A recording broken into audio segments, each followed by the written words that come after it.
Hi friends, நம்ம இன்னைக்கு என்ன ரெசிபி பார்க்க போறோம் அப்படின்னா கார்த்திகை தீபம் ஸ்பெஷல் கார்த்திகை பொரி தாங்க பார்க்க போறோம்.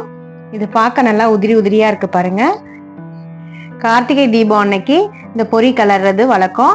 இது வந்து சின்ன குழந்தைங்கள்ல இருந்து பெரியவங்க வரைக்கும் ரொம்ப பிடிக்குங்க. ரொம்ப டேஸ்டியா சூப்பரா இருக்கும். நீங்களும் இது மாதிரி வீட்டில் ட்ரை பண்ணி பாருங்க. வாங்க எப்படி செய்யலான்னு பார்க்கலாம். கார்த்திகை பொரி 1/2 கிலோ எடுத்து வச்சிருக்கேன்.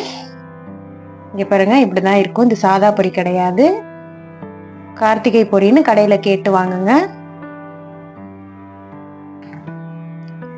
பொட்டுக்கடலை 2 ஸ்பூனு, தேங்காய் இந்த மாதிரி பல்லு பல்லா தேவையான அளவு நறுக்கி வச்சிருக்கேன். இது வந்து வாயில கடிப்படும் போது நமக்கு சாப்பிட்றதுக்கு சூப்பரா இருக்கும். எள்ளு 1 ஸ்பூன், இது வறுத்து எடுத்துக்கணும்.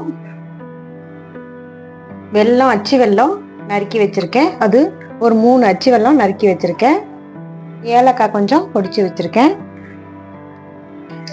ஸ்டவ் ஆன் பண்ணி ஒரு கடாய் வச்சிருக்கேன். நம்ம ஃபர்ஸ்ட் எள்ளை வறுத்து எடுத்துக்கலாம்.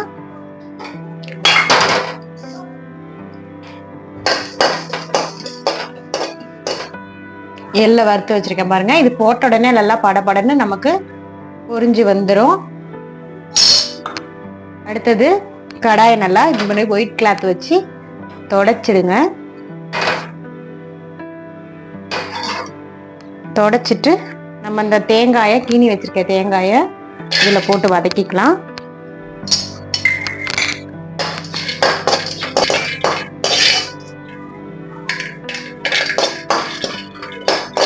இந்த பச்சை ஸ்மெல் போகிற வரைக்கும் வதக்கி விட்டுக்கோங்க. நம்ம வதங்கினதுக்கப்புறம் லைட்டாக நல்லா வாசனை வரும். வந்ததுக்கப்புறம் நம்ம எடுத்துக்கலாம்.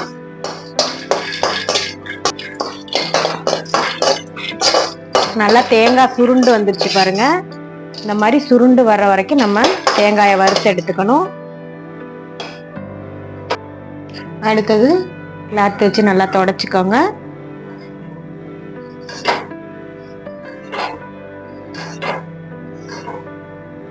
இந்த தேங்காய் நல்லா ஆறட்டும். எதுக்காக நம்ம இந்த மாதிரி வதக்கி எடுத்திருக்கோம் அப்படின்னா, நமக்கு 1 வாரம் ஆனாலும் கெட்டு போகாம இருக்கும். நமக்கு சாப்பிட்றதுக்கு சூப்பரா நல்லா டேஸ்டியா இருக்கும். அதுக்காக தான். இது நல்லா ஆற விட்டுக்கோங்க. நல்லா கடாயை கிளீன் பண்ணிட்டு சின்ன டம்ளர்ல ஒரு 1/4 கிளாஸ் தண்ணி விட்டுருக்கேன். கொஞ்சோண்டு 1 கல் மட்டும் கல் உப்பு சேர்த்துக்கிறேன்.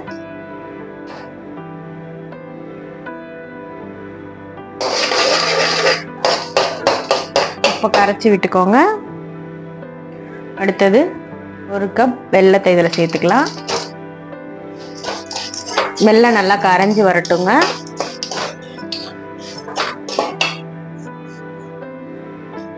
இந்த கரைஞ்சதுக்கப்புறம் நல்லா பாகு காய்ச்சிக்கலாம்.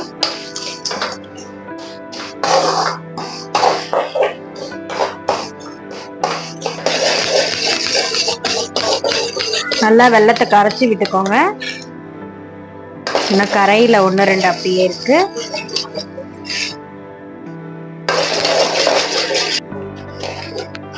நல்லா கரைஞ்சி வந்துருச்சு பாருங்க.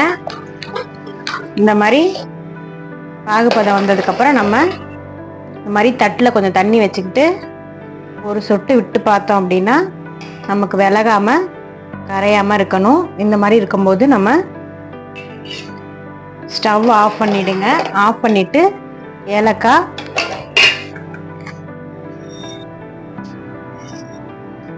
ஒரு ஸ்பூன் எள்ளு, பொட்டுக்கடலை, தேங்காய்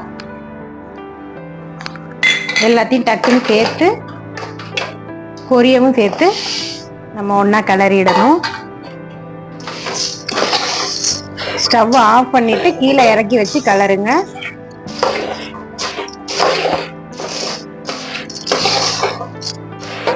அந்த சூட்டோடைய, அந்த பாகு சூட்டோடைய நம்ம இதெல்லாம் சேர்த்து பொரியும் சேர்த்து ஒன்றா இது மாதிரி கிளறிடணும்.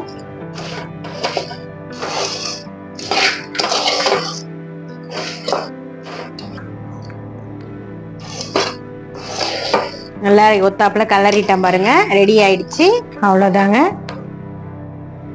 அப்படியே விட்டுருங்க. ஆறுனதுக்கு அப்புறம் நம்ம சாப்பிடலாம். இதே மாதிரி நீங்களும் வீட்டில் ட்ரை பண்ணி பாருங்க. டேஸ்ட் அருமையாக இருக்கும். இந்த வீடியோ உங்களுக்கு பிடிச்சிருந்துச்சுன்னா லைக் பண்ணுங்கள், ஷேர் பண்ணுங்கள், கமெண்ட் பண்ணுங்கள், மறக்காமல் சப்ஸ்கிரைப் பண்ணுங்கள். தேங்க்ஸ் ஃபார் வாட்சிங்.